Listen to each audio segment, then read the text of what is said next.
The Sinaloa cartel is a threat to public safety, our public health, and our national security as a country.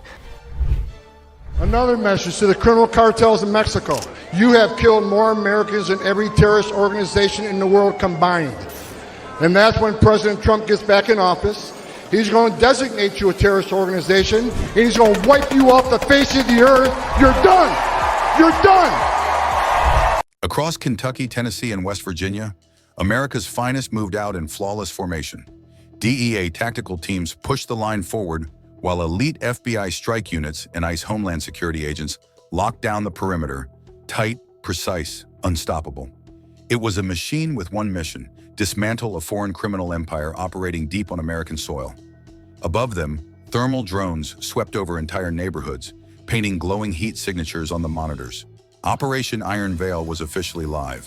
Seconds later, doors exploded inward, flashbangs lit up the dark, and commands boomed through tight streets.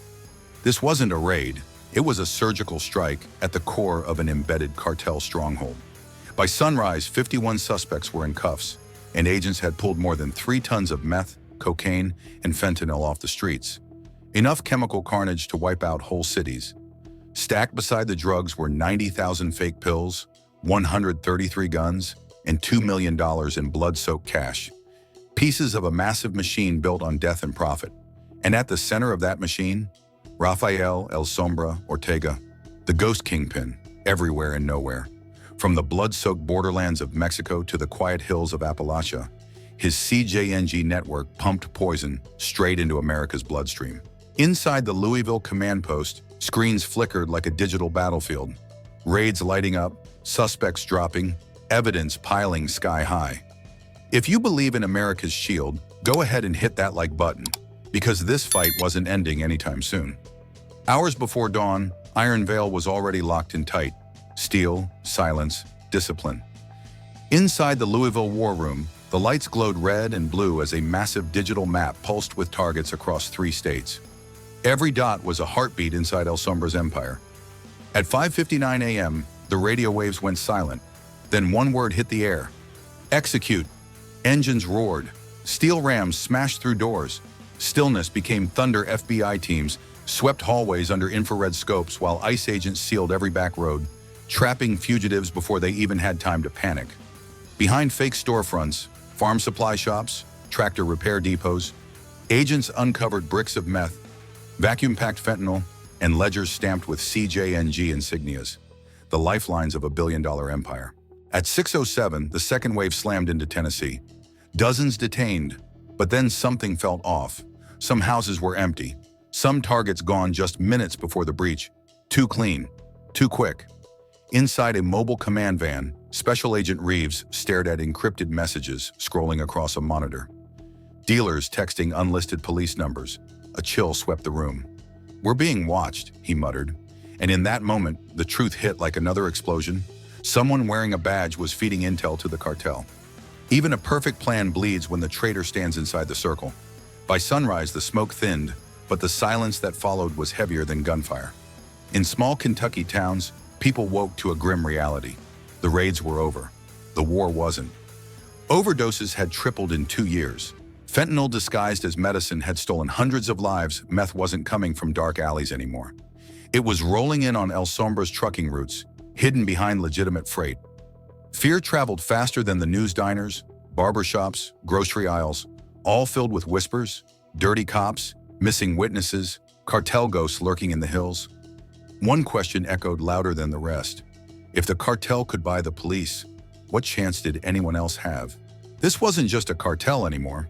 It was a roster of corrupted officers, cops, deputies, detectives, people once trusted to protect the public now revealed as traitors. Wire transfers from Mexico, shell companies, paychecks paid in cartel cash. Every name on the list was another betrayal. El Sombra didn't invade America. He bought its guardians. By evening, the scandal erupted nationwide. Governors demanded answers. Senators called emergency hearings. And from the chaos, a new federal strike force rose. Project Sentinel. A new war had begun. By the third morning, America struck back. The counterattack carried one whispered code name: Phase 2, Stormfire. No press, no leaks, no second chances.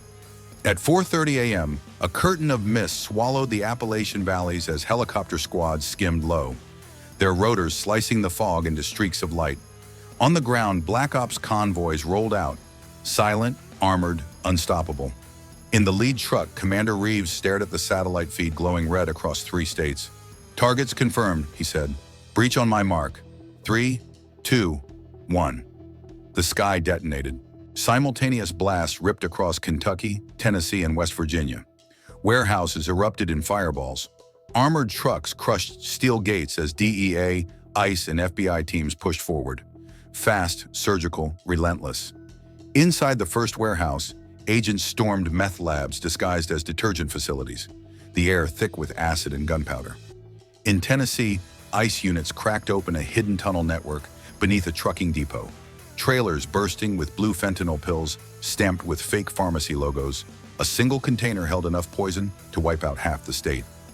Deep in West Virginia's coal country, an FBI team cornered Manuel Quintero, El Sombra's top lieutenant, in an abandoned mine. Seconds of gunfire, then silence. Quintero fell beside crates of cash and encrypted transmitters. "When a drug empire meets federal steel," Reeves said, "America doesn't retreat, it purges." Back in Louisville, screens lit up with real-time footage.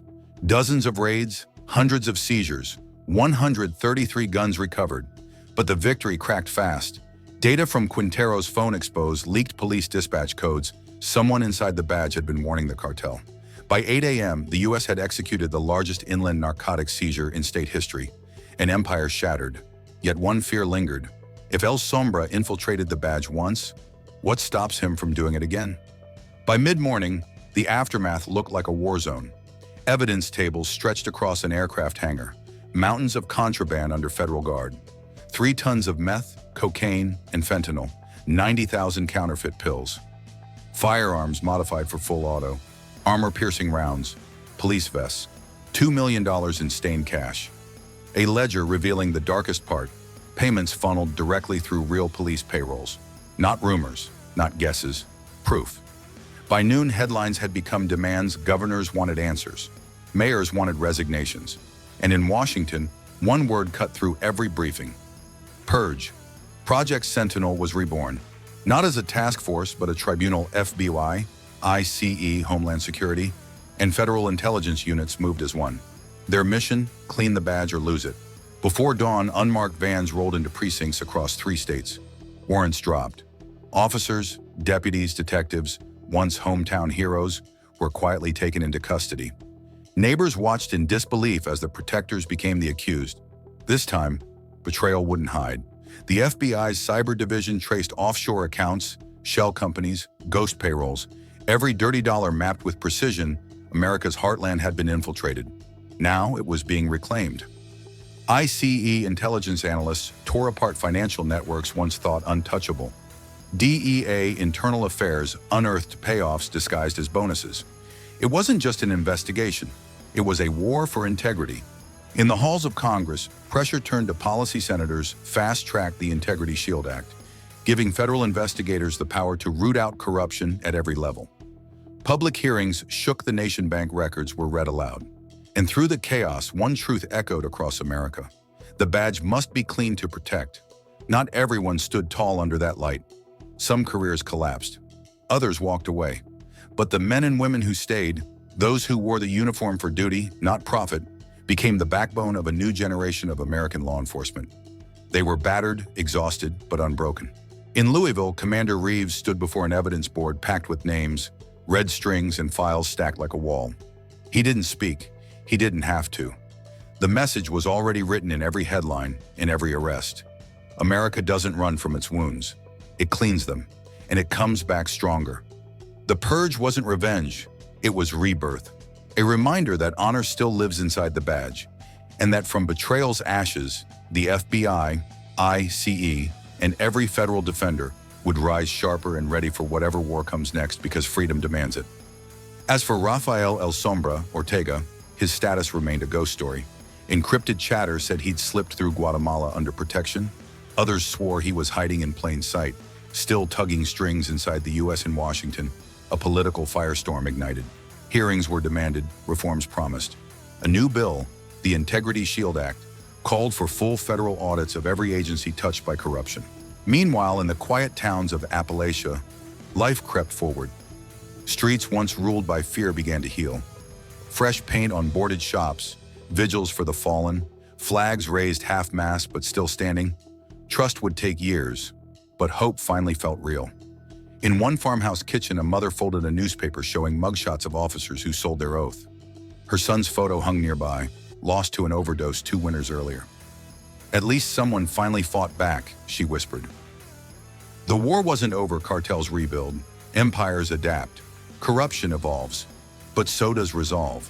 "They can hide in our towns and infiltrate our ranks," Reeves said quietly, "but they can't outlast a nation that refuses to surrender." And before this chapter closes, remember, what you witnessed wasn't the end. It was only round one. Far beyond the southern horizon, something new is moving. And next time, the storm comes from the sea.